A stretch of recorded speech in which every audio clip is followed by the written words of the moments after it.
kind of mentioned that there's a lot of things going on in the coaching industry, a lot of things that maybe people are doing wrong from a legal perspective. What are some of the key things that you're seeing? Definitely. This is a huge topic that's just starting to be discussed. Let's face it, there is a lot of bad legal advice out there, especially in today's online world. And hey, I believe in letting experts be experts and investing in resources that will protect your business from the very beginning. Enter Ana Skoumal. Ana is an award-winning trademark attorney based in Chicago, and after spending time working for someone else's law firm, she recently decided to start her own. Because of the fact that she's been creating content online for the past decade, she has a unique understanding of online business and the influencer marketing space. And Ana caught my eye, honestly, because of her super educational and informative TikToks and social media content. I'm so excited to share our conversation with you. Let's hop on in. Welcome, Ana. Thank you so much for being here. I'm excited to talk to you about trademarks and your business and all of that fun stuff. Yes, so excited. Awesome. So let's start by just breaking this down before we go any further. What is a trademark? So a trademark is anything that identifies a brand. It can be a personal brand, it can be a business brand, it can be a brand within a business, and it's typically a name, logo, or slogan. You can also trademark things like jingles and smells and colors. You know, we all know Tiffany Blue and the brown UPS trucks. So if you have a brand that's very distinctive in how they use their color, then you can also trademark that. But that's not that common. For the average influencer, coach, business owner, you really are going to focus on your name, logo, or slogan and being able to protect those and own those. So that's what a trademark does. It gives you the rights to own your brand and be able to prevent others from obtaining trademarks with that and using it. Okay, gotcha. So the Tiffany blue color is trademarked? Like that's I think that one's trademarked. I know the UPS for sure is. The Louboutin red sole. Wow. I think Coca-Cola red is also trademarked. So if you ever think of like a huge brand that has a very distinctive color that they associate with, that's probably trademarked. Because as a business in 2021, I mean, for a long time now, as a business, your brand is everything. It's your website, it's your social media, it's on all your marketing materials. At this day and age in history, there's thousands and thousands of everything. There's thousands of candle companies. There's thousands of coaching businesses. There's thousands of drink companies. Whatever you do, there's so many other brands and businesses doing the same thing. The only thing that's setting you apart is because people come to you for a reason, because it's your brand. So protecting that is so essential, but that education for some reason is really lacking. Yes, I completely agree. And that's why I'm so excited to be talking to you, because no one told me this. Like, I feel like this is just not a thing that is, as you said, really discussed very much. There are some people doing it. Like you create a ton of great content about this stuff. But there's like 3. Yeah, exactly. There's like a few of you. The thing is that these billion-dollar companies and even larger companies that you interact with, that I interact with, that we buy from every day, I mean, they fiercely protect their brands and they don't hesitate to do so. So it's really smaller businesses and younger creators, younger business owners that don't realize that, hey, I have to protect this. I'm so vulnerable. I mean, somebody can look at you and be like, oh, I'm just going to be a social media coach and just do exactly what she's doing because you have millions of views. Just takes one person to rip you off. Yeah, for sure. So, and I think that's something that probably a lot of people listening and watching might be struggling with. They're like, okay, I get it. Like Louboutin and UPS, obviously they're going to protect their brand, but I'm just, little old social media manager or coach, just kind of getting started out. Who should be trademarking their business? Should it be anyone who's just starting out? Is there like a revenue marker that maybe you should start thinking about? Yeah, that's a great question, because budget when you're starting out is huge. And a lot of people, if they're exploring a new career opportunity or a new business, they don't know if it's going to be something that's going to last or long term. So trademarks take a very long time to get, over a year, and they're expensive. It's an investment. So it's only if you want to own your brand forever, for long term. And it's only if you have completely decided on a business name and this is what you're going with. So there's no revenue marker. In an ideal world, everybody would be able to get all of their trademarks for all of their brand names, their collection names, their product launches, their logos, colors, jingles, everything. They would be able to trademark everything if they had an unlimited budget right at the start. But that's not the case. So it's really important to at least get your main trademark, which is your main brand name. I just always use the Nike example. So Nike owns so many trademarks. They own Nike, they own the swoosh logo, they own Just Do It, they own Converse, right? But probably their main trademark, if they were just starting out, they really want Nike because that's their business name, that's their website. So getting your house mark is what the legal term is, your house mark, your main brand name at the very start of your business is so essential. And as your business grows, as you start increasing your revenue, you start creating more collections, more courses, more programs within your business, you can trademark all of those names. But at the beginning, your house mark is really essential, even if you're just starting out. Because if you invest even 6 months into a business and have to rebrand, you have to, get a new domain, start from scratch on social media, get new marketing materials. I mean, the cost of that, even if you're only a few months into your business, is close to, 6 figures in some cases. Yeah. So maybe for digital creators, it's a little bit less, but it's still more than a few $1,000s. So for sure, investing into that main brand protection at the very start is really important. It's a hard sell, but legitimate corporations and legitimate companies and brands, they don't hesitate to do that because your brand is the most valuable part of your business. Apple's trademark portfolio is more than 50% of the value of that company. My gosh. So wow. Crazy to think about. People don't talk about this, but your brand is what you are. Oh my gosh. So much to unpack there. So first I want to ask you about this because I think a lot of people also think, okay, well, I own my LLC or whatever, business entity they have. That is not the same thing as a trademark. Is that correct? That's so correct. That is one of the most common misconceptions out there online. People think that, oh, I just got my LLC in the state of Michigan or Illinois or California, Texas, wherever they get it. I'm good. I own my name. I got my LLC. It's not the same. Somebody in your state, somebody in the United States, somebody from another country can actually get the trademark for your LLC name, and then they can stop you from using it. And you can technically, people always try to correct me. Yes, you can technically continue to conduct business in the particular cities you've conducted business in before, but that is a 5, 6, 7-figure lawsuit to be able to do that.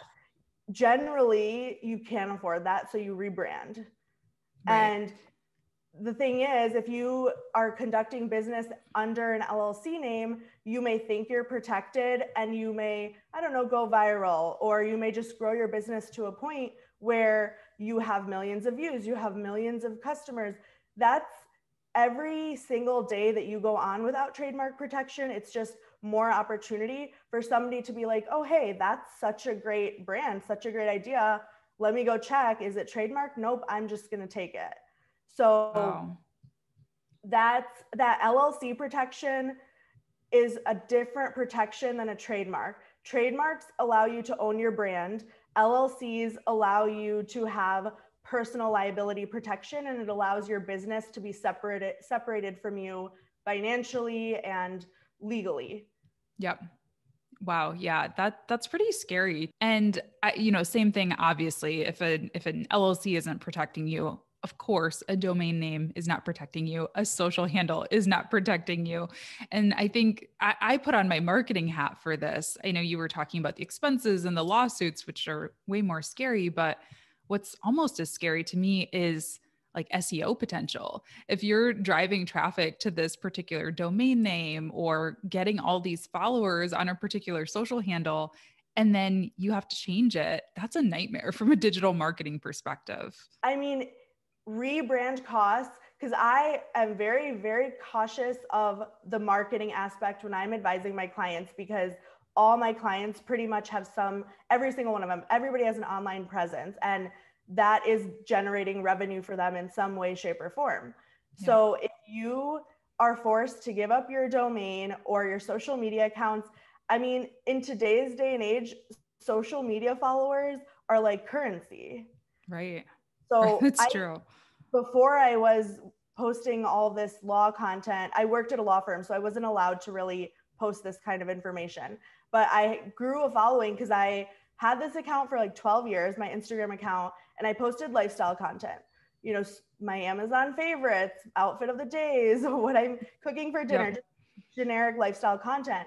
And having at least a little bit of a base following allowed me to always be able to make money. I could post an affiliate link on stories.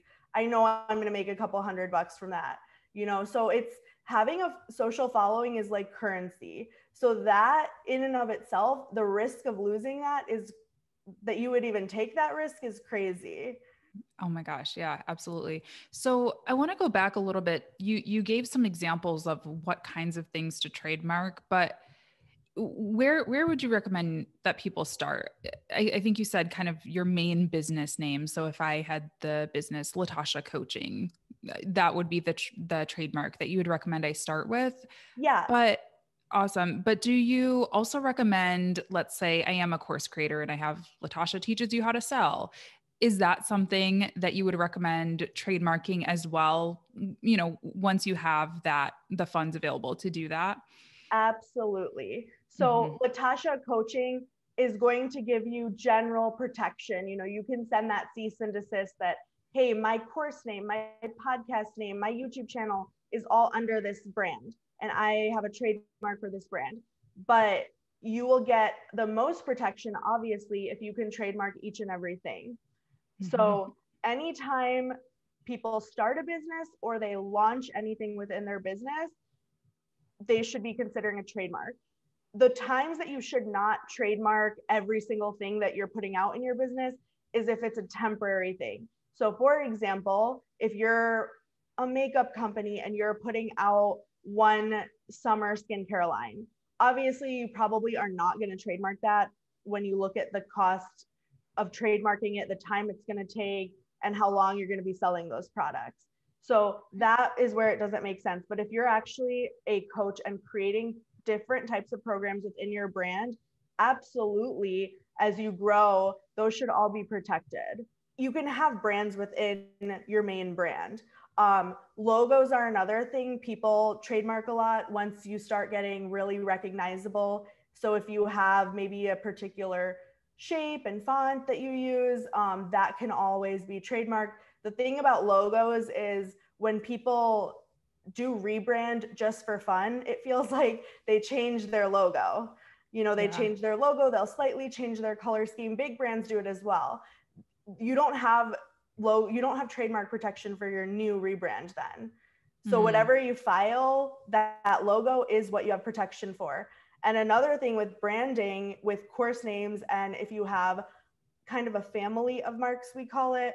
So if it's Latasha Coaching 101, and then it's Latasha TikTok Coaching, you know, you can start having a family of trademarks, which then really exponentially increases your brand value, and it increases the brand protection you get. So your trademarks get stronger and stronger the longer you use them and the more you add to your brand. Wow. Okay. And then last thing about what to trademark. I think this is another really, really hot question that I got. I surveyed my Instagram followers, by the way, to see what they wanted me to ask you before we hopped on the call. So a lot of these are coming from them. Yeah. What about, and this is something that's relevant specifically for me too. What about your own name? Like I have a YouTube channel. It's just my name. Is that something that I could trademark? Or I think of Kylie Jenner when I say this. I'm sure you know of this story. It came out a few years ago. She was trying to trademark Kylie, and Kylie Minogue got mad about it. So how does that all work? So Kylie Minogue actually had the trademark for Kylie. So when you get your trademark, that's yours. You can prevent others from using that name as a trademark. So Kylie has to use Kylie Jenner. She's not going to be able to get Kylie. I don't know if that was fully resolved or if that's still ongoing, but unless unless she wants to go to court forever, which she might, because Kylie Jenner, she's not going to be able to get anything. You can definitely trademark your name if you're using it as a trademark. And when I say that, I mean for celebrities, influencers, fashion designers, they all use their name as a trademark, which means you're using your name in connection with whatever goods and services you're selling. The really important thing about trademarking names, it can be a little bit tricky, you need consent. Obviously, if it's your own trademark, you can give consent. But if it's the name of a live person, you need consent. So there's a few more nuances that go into it. So it's definitely not something to DIY because that cost is going to be a lot more, but it's totally possible. And I always recommend it if people are using their name as a trademark, which influencers, celebrities, fashion designers, when people think of your name, they think of what you do, like YouTube education or whatever it is, then that's definitely something that can be trademarked. Mm-hmm. And I think that's a really great pivot into my next question, which is why work with someone like yourself, a trademark attorney, versus DIYing this whole process? The simple answer is, in the long run, it's going to be exponentially cheaper. When I say exponentially cheaper, I mean, I advise all my clients to budget around $5,000 for one trademark for the whole year or so process. So it's a few $1,000s for us to do the strategy and prepare your application and then submit it on your behalf. And then a lot of applications get initially refused. So then your attorney can go argue on your behalf. I mean, it's not in court. It's not exciting. It's like we submit written arguments, office action response, and we'll argue on your behalf on why the issues that the government is saying that are present in your trademark, why we can overcome them. And then after that, generally, you'll get a notice of allowance. You'll have to submit specimens. So there's a lot of steps. It's a lot of back and forth. It's incredibly nuanced. So that upfront cost is a lot for people, but applying for a trademark application is not just filling out a form and typing in your credit card number and checking out of your Amazon cart. It's the beginning of a year or two long legal proceeding with the United States government.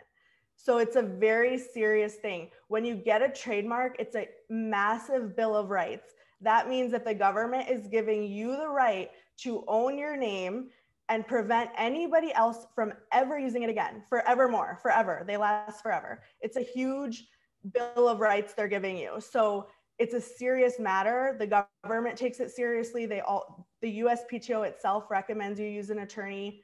Your success rate is going to be a lot higher, in the 80s and 90s with a trademark attorney versus like 40 without one. And I think even if you use another type of attorney, like corporate attorneys or in-house counsel or your dad's friend who's a tax attorney, all of those situations, that rate is also like only 50%. So if you want your trademark and you don't want to either get sued for infringement or not be able to respond to an office action properly, you should always go to an actual trademark attorney. Really great advice. And I can say that personally as well. I got some not so great advice before and they made it sound really easy. And I was like, okay, cool. I'll just submit this form. So I paid the money and got rejected. So, and the cost to fix that, because there's costs for all of those things. If you're going to do it yourself, if you're going to respond to it. And, I'm sure I'm not saying the proper legal terms here, but it takes, there's fees associated with everything. So that's just what it is. Yeah, absolutely. So there's not very many things that are free when you apply with the government, right? To get your LLC costs money, to get just to file the trademark, every step costs money. So, and the fees go up every year, like $10. So yeah. And getting a refusal does not mean your trademark is doomed. most trademarks do get initially refused. It just means you have to file a response. I've never met anybody, and I've met hundreds of people who've successfully filed their LLCs and they did it correctly and everything was amazing. I've never, not once in all my years working as an attorney, met anybody who successfully filed a trademark on their own and got the protection that they needed to get. Jeez. Not Yeah.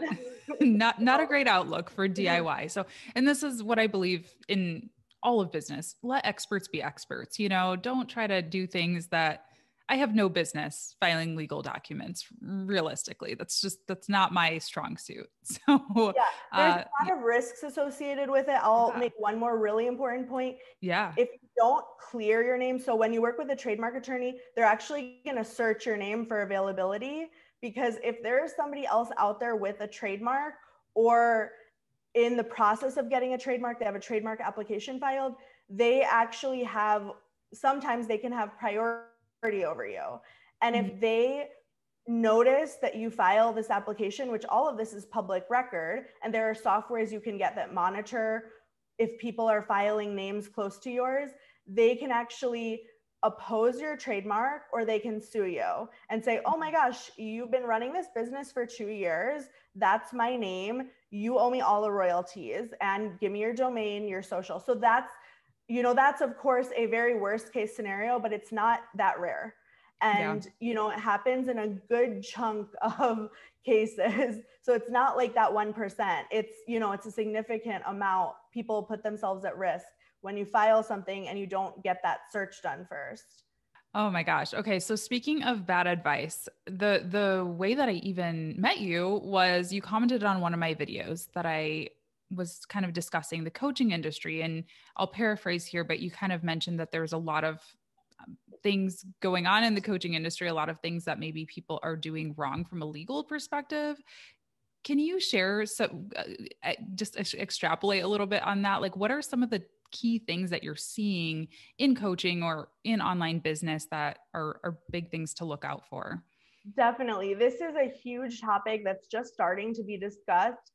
The reason that it's gone on so long, the unregulation of the coaching industry, is because everybody's really young and there aren't a lot of lawyers on social media seeing the explosive growth of the coaching industry.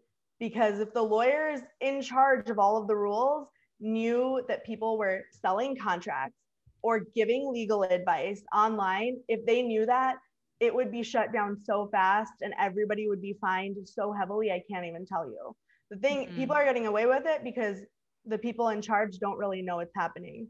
But I'm on all social media. I see this over the last year or two, explosive growth of the coaching industry and the courses industry. So selling contracts, if you're a non-lawyer and if you're not in that jurisdiction, is illegal. It's a breach of most unauthorized practice of law regulations. So as an attorney, we pay a lot of money to become a lawyer just to get through law school, thousands of dollars just to take the bar exam, thousands of dollars every single year, tens of thousands of dollars we pay every single year for malpractice, to maintain our CLEs. We are required by our bar organizations and any jurisdictions we're licensed under to stay on top of all the laws, to stay on top of technology, to stay on top of all the ethics regulations. We are required to do that just in our own time, just to stay a licensed lawyer. Right. So, I mean, my name's on my account. So anybody, if they felt I was giving them advice that was detrimental, even though I do disclaimers and everything, they can go file a report with my state bar and try to disbar me. Right. So there's a very high bar of what lawyers have to do and maintain. So when you don't have all of that, and when you don't go through the legal education and work experience that we have, you are just not going to be able to pick out the liabilities that we can in a contract, or draft even a template that's going to actually work for you. And if you have bought a contract from your attorney and then you're selling it online, that's copyright infringement. So there are multiple levels of illegality basically in doing the contracts is what I see the most. I see so many people selling contracts, and it doesn't matter if you give a disclaimer. in the majority of states in America, non-attorneys are not allowed to draft and sell legal documents. These documents affect people's financial livelihoods. If there are liabilities in there, I mean, people sign contracts all the time that they shouldn't, without having an attorney review. And that's understandable, because sometimes you need a quick turnaround. Sometimes you don't have an attorney on retainer. You don't know anyone who can review it for you. But to actually be selling them to people and then people using them, there are so many levels of how many things can go wrong. And then if that person is detrimentally affected because of something they bought from you and then they used and then they didn't get paid, or, you know, something else went wrong in their business, I mean, they can't go back and sue you as an attorney because you're not an attorney. There's levels of protection that you get when you work with an attorney, or when you actually understand the contracts that you're drafting and giving out. Because I do give out templates if somebody can't afford a custom contract. I mean, they're like $2,000. I get it. Sometimes you might just need a template, but at least you know that is going to be something that, hey, this is a template for like an actual LLC. It's not just some random corporate template or a nonprofit template. I've seen that. It's shocking. Yeah. Oh my gosh. Thank you for that, because that's one of the big questions that people ask me is, hey, why don't you sell your contract templates for social media management or for online business? And I've actually got a lot of complaints about that. That's probably the number one complaint I get with my courses is, well, this didn't include a template, a contract template. And I'm like, I'm not an attorney. Like, I'm just a person who's figuring it all out. I would feel terrible if something happened to somebody, you know, if they used one of my contract templates and got sued or didn't get their money or whatever the case may be. I'm just not qualified to do that. So thank you for confirming what I thought to be true. That's very helpful. And there are attorneys out there actually who bundle contracts. So if you can get all the contracts you need for your industry for $500-$600, that's a sliver of what I've seen coaches selling contracts for. Yes. It's really mind-blowing. As attorneys also, we are not allowed to charge unethical prices. I know everybody thinks attorneys are like outrageous. And yeah, if you go to certain law firms, I mean, I have a virtual law firm. I own my own law firm. All by the people who work for me or that I hire are all virtual. So my overhead is a lot lower when you go to a virtual law firm versus you are going to a brick and mortar law firm. You're paying for their corner office, right? If they have $1 million in rent a month, I mean, how much of what you're paying is legal services, right? So that's something to consider, but also you can buy bundle templates. There are attorneys out there who are going to be able to have prices that fit your needs, much cheaper actually than you're going to get from coaches.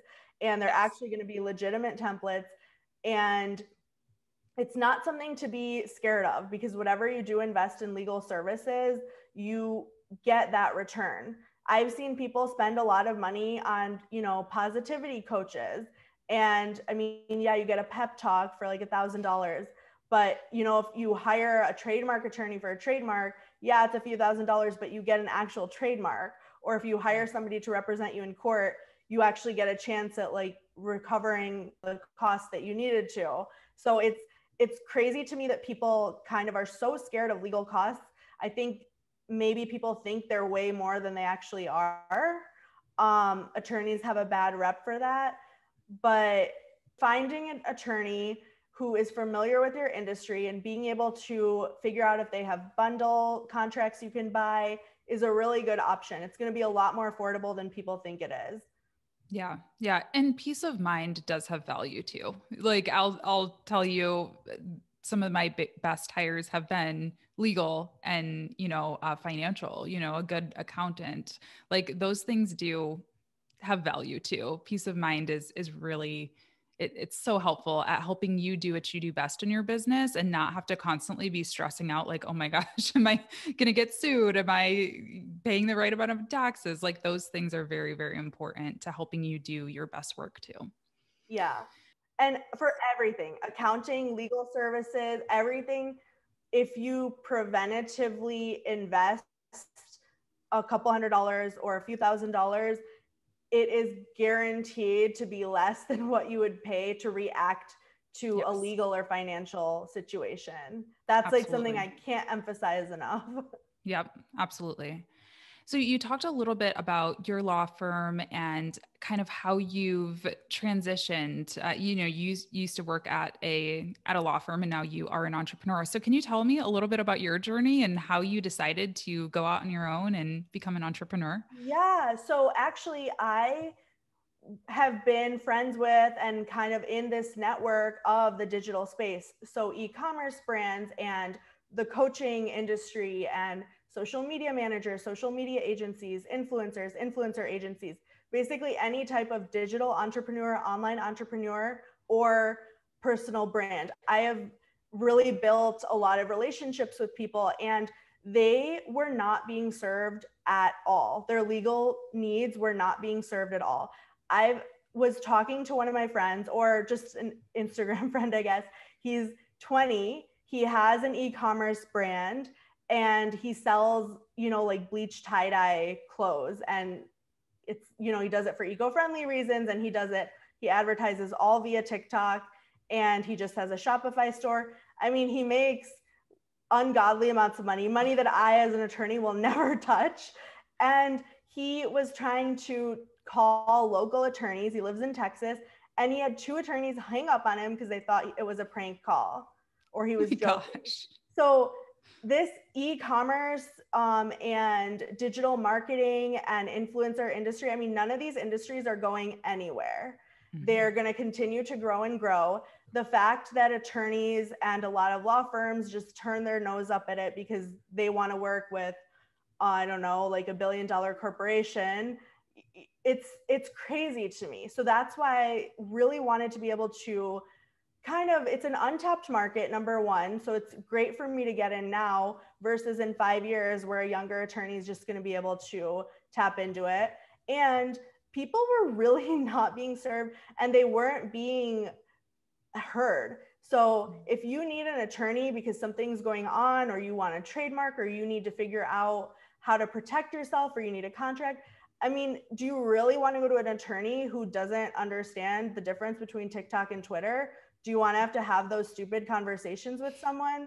That's really what motivated me to leave my law firm, where I was not able to really take on the kind of clients that I wanted to. And it was very frowned upon to give out, in the legal industry in general, not just where I was, it's frowned upon to give out the kind of info I give on social media. And attorneys do not like if you give away too much for free. They think everybody should be calling them, and they're going to charge them, $100 every 6 minutes. And that just is a nightmare to me. I don't think it's sustainable as a career. Working with corporate clients as legal tech comes out, I think the cost is going to go lower and lower. And I just didn't want to, I'm young. I have a lot of years of work left in me. I'm going to be working for a long time. So I want a career that is sustainable long-term, not something that I can do for the next 10 years and then have to be like, oh no, there's this software that does everything I do. Right.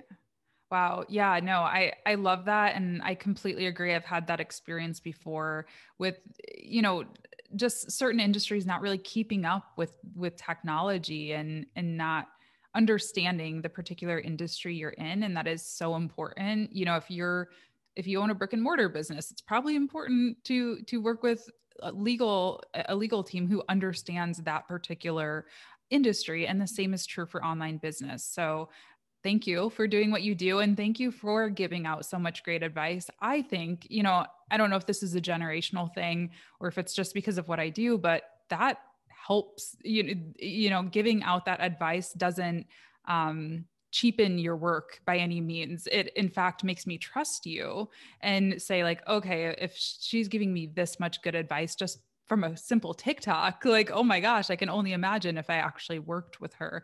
And it encourages me to reach out. So thanks for doing what you do. Yeah. And another thing is, one more point is, a lot of what all lawyers do is cleanup. So it's after there's been an emergency and now things are getting out of hand. So you finally get a lawyer because you didn't even know what just happened to you could ever happen. So I'm trying to also meet people because you can be like 12 and start a business now. People hate, some attorneys don't like that I'm on TikTok. They think it's like unprofessional and all that stuff. But I mean, you can't turn your nose up at people just because they're on a platform you don't like, or you think they're too young. And I don't do that. So instead of waiting for all these emergencies to happen with these younger entrepreneurs and digital creators and, you know, young online business owners, I'm trying to meet them where they are so I can educate before they make mistakes, maybe so that they see a video of mine and they can be triggered to go Google, oh, wait, I should actually protect myself, and like, oh, it's not that bad. It's just a few steps. Let me, you know, research into this. And, you know I'm not going to be able to reach everyone and fix every mistake, but even if I can like help one person take preventative action and protect themselves, it's going to help them so much in their business and their life. And I'm not that big on like any platform. Like I still get so many messages every single day. Like I got a message the other day that said, oh, thanks so much for captioning your videos because I'm hard of hearing and I don't get this kind of information. People don't caption them when they talk about business. So it's just like all of those messages make it worth it. That, oh, I never heard of this before. Thanks so much. You know, there's just no attorneys out there, not enough anyway, doing what I'm doing. Yeah, completely agree. So I'm going to leave a fantastic resource that Anna's provided in the show notes, but can you let everyone know where else they can find you, where they can reach you if they want to work with you and get started on the trademark process or anything else? Sure. Yeah, you can always check out my Instagram. I have a lot of actually free resources now linked in my link in bio. I'm offering a free operating agreement template and a business checklist, which I think is linked. And then if you want to book a call, I still do free 15-minute discovery calls, which I don't know how much longer I'm going to be able to do that for. But for now, as long as I can afford to give that time, I'm going to be doing that. And I'm on TikTok and Instagram the most. Yeah. Awesome. Cool. I'll have those links in the show notes. Like I said, in the description box on YouTube. Thank you so much for joining. This was like mind-blowing, so helpful, eye-opening, all of that. So thanks for doing what you do. And I'll talk to you soon. Thanks for tuning in to today's episode. Show notes for this episode are available at latashajames.com/podcast and contain all of the links I may have mentioned today, as well as an invitation to join my private Facebook group, the Freelance Friday podcast community. Thanks so much. We'll talk soon.